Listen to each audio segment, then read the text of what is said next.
Good morning my dear students. Hello everyone, कैसे हो आप सब? ओके बच्चों, मैं संतोष मैम। आज मैं आपको जो हमने कल पाठ आधा छोड़ा था वो पाठ पूरा करवाऊंगी। ओके बच्चों, हमने कल कहानी पढ़ी थी होशियार कौन, और मैंने आपको इतनी कहानी यहाँ से यहाँ तक पढ़ा दी थी और फिर आपको ये चित्र भी दिखाया था। ठीक है ना, कि ये जो बच्चा है वैभव अपने टीचर से पूछ रहा है कि प्रणव इतना होशियार क्यों है, आप सब उसी की तारीफ क्यों करते हो। ठीक है ना, इतना मैंने समझा दिया था आप सबको। अब हम आगे पढ़ेंगे। ठीक है बच्चों, आगे देखो, हम लाइन से लाइन चलेंगे, एक एक अक्षर को पढ़ेंगे और आप लोग मेरे साथ पढ़ने की कोशिश करना ताकि आपको भी बुक रीडिंग आए। ठीक है ना, तो देखो हम यहाँ से शुरू करते हैं। यह सुनकर अध्यापक हंसने लगे। कुछ सोचकर उन्होंने श्यामपट्ट पर एक रेखा खींच दी। फिर सभी छात्रों से बोले, जो छात्र इस रेखा को बिना कहीं से काटे छोटा कर देगा वही सबसे अधिक होशियार होगा। अब जब बच्चे टीचर से ऐसे मतलब प्रश्न पूछते हैं कि आप उसकी तारीफ करते हो और हमारी नहीं करते हो, तो फिर टीचर क्या करते हैं, कोई ऐसा तरीका निकालते हैं जिसमें बच्चे भी खुश हो जाएं और जो टीचर की बात है वो भी सब बच्चों को समझ में आ जाए। ठीक है, तो इसके लिए टीचर ने क्या किया, ये देखो ब्लैक बोर्ड पे एक रेखा तो खींच दी और फिर कहा कि जो भी छात्र इस रेखा को बिना काटे छोटा कर देगा ना वही सबसे अधिक होशियार होगा। अब सब बच्चे सोचने लगे, एक दूसरे का मुंह देखने लगे और चुपचाप बैठे रहे, क्योंकि बिना काटे वो लकीर छोटी कैसे हो सकती है। भाई कोई भी चीज है उसको हम छोटा तभी कर सकते हैं ना जब काट पीट के, लेकिन ये इसमें ना तो काट सकते थे ना उसको मिटा सकते थे, है ना। तो सभी छात्र क्या करने लगे, एक दूसरे का मुंह देखने लगे और चुपचाप बैठे रहे।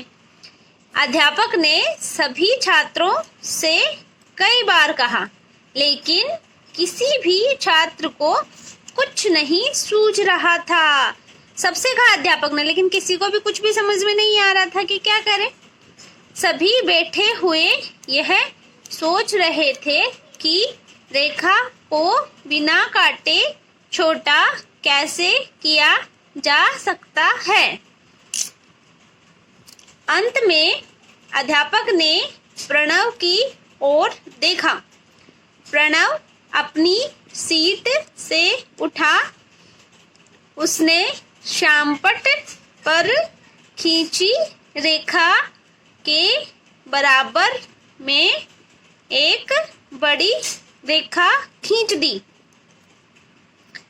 अब देखो, प्रणव से सब जलते थे, लेकिन प्रणव होशियार था। उसने क्या किया, अपना दिमाग लगाया और क्या किया, वो जो रेखा थी ना उसके बराबर में एक बड़ी रेखा खींच दी। जो रेखा अध्यापक ने खींची थी ना छोटी, प्रणव ने उसके बराबर बड़ी रेखा खींच दी। अब बड़ी रेखा खींचने से वो रेखा अपने आप छोटी हो गई, वो लाइन अपने आप छोटी हो गई। फिर देखो क्या हुआ, अध्यापक सभी छात्रों से बोले, देखा पहली रेखा बिना कहीं से काटे अपने आप छोटी हो गई ना। शिकायत करने वाला छात्र लज्जित हो गया।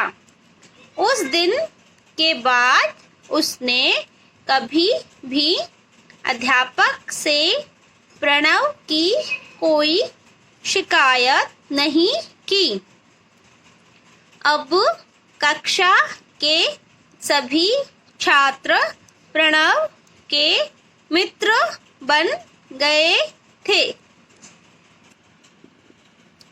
तो देखा बच्चों आपने, प्रणव ने क्या किया, बिना काटे इस रेखा को छोटा कर दिया, जबकि बाकी छात्रों को समझ में नहीं आया कि क्या करें क्या नहीं करें। ऐसा ही होता है, हम दूसरे की शिकायत कर देते हैं बहुत जल्दी से कि उसने ये नहीं किया उसने वो नहीं किया, लेकिन हम पहले खुद को नहीं देखते कि हम कैसे काम करते हैं, हमसे कैसे हो रहा है। ठीक है ना बच्चों, तो ये एक बहुत अच्छी बात है। इसके साथ एक अच्छी आदत बन जानी चाहिए आपकी कि आप बिना मतलब किसी की भी शिकायत नहीं करोगे। पहले उसको देखोगे, उसके काम को देखोगे, है ना, और फिर अगर आपको कहीं कमी दिखती है तभी आप बताओगे, और अपना काम भी अच्छे से करने की कोशिश करोगे, है ना, और हर चीज में अपना ध्यान लगा के उस काम को करोगे, तब वो काम आराम से समझ में आ जाएगा। ठीक है ना। तो आज से आपकी एक अच्छी आदत भी हो गई इस चैप्टर से। इस चैप्टर से ये समझ में आता है हमें कि हमें एक दूसरे से की शिकायत नहीं करनी चाहिए और एक दूसरे की हेल्प भी करनी चाहिए। अगर क्लास में किसी को आपकी हेल्प की जरूरत हो तो आपको उसकी हेल्प करनी चाहिए और अपनी चीज भी उससे शेयर करनी चाहिए। ठीक है। तो अब देखो ये जो 2 प्रश्न है ना, इनको देखते हैं हम। सोच कर बताओ। हमने ये चैप्टर पढ़ा, पूरा चैप्टर पढ़ा, अब हमें सोचना है और ये जो प्रश्न है इनके उत्तर देने हैं। देखो, अंत में अध्यापक ने किसकी ओर देखा? जब सब बच्चों से नहीं हुआ तब अध्यापक ने किसकी ओर देखा था? प्रणव की ओर। किसकी ओर देखा था? प्रणव की ओर। प्रणव ने श्यामपट्ट पर खींची रेखा के बराबर में कैसी रेखा खींची थी? बताओ, छोटी या बड़ी रेखा खींची थी? छोटी रेखा तो अध्यापक जी ने खींची थी और प्रणव ने उसके बराबर में क्या किया था? बड़ी रेखा खींची थी। कैसी रेखा खींची थी? बड़ी रेखा। तो बच्चों आज आपका होमवर्क यही है कि आप इस चैप्टर को पढ़ोगे पूरा, है ना, मेरे साथ साथ। जैसे मैंने एक एक वर्ड पढ़ के बताया ना आपको, और उसके बाद इसमें से सुंदर सुंदर राइटिंग में 5 लाइन लिखोगे, है ना, 5 लाइन लिखोगे, सुलेख लिखोगे। कल तो मैंने आपको कठिन शब्द दिए थे ना, आज मैं आपको सुलेख दे रही हूँ। 5 लाइन सुलेख लिखना है आपको सुंदर सुंदर राइटिंग में। ओके बच्चों, तो आई होप आपको ये चैप्टर समझ में आया होगा। ये एक अच्छी कहानी थी इसलिए मैंने आपको पढ़ाई, ताकि आप इससे कुछ सीख सको। ठीक है ना बच्चों? ओके, आप पढ़ना इसको सर। Okay, good bye.